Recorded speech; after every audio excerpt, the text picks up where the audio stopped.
Tuwang opisyal sa barangay ang nadakop sa pigkasar na anti-illegal gambling operation kan otoridad sa Kanakman, Camarines Sur alas 11 banggi kaining Martes, Pebrero 4. Pigbistoan mga inina sinda alias Arche, 56 anyos, punong barangay, asin alias Nico, 47 anyos, barangay Kagawad. Kaiba man sa mga nadakop ang tulupang kalalakihan. Basado sa impormasyon, sarong concerned citizen na nagpaabot in sumbong sa kapulisan tungkol sa pigigibong illegal na sugal sa sarong lamayan sa nasabing lugar. Tulos man ining inaksyonan kan otoridad na nauli sa pagkakadakop kan mga sospek, mantang nakadulag naman ang iba pa.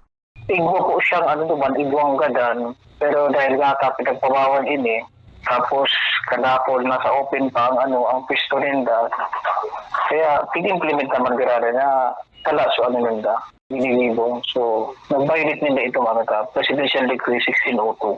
Naso na danan mga inining kaso, alagad para mientras na nakaluwas sa kulungan matapos na makapagpiyansa. Kasunod ba po, nag-file kami ng kaso through inquest proceeding, and then man po tulos ito, nakapag-bail. So, may release order po sa inda.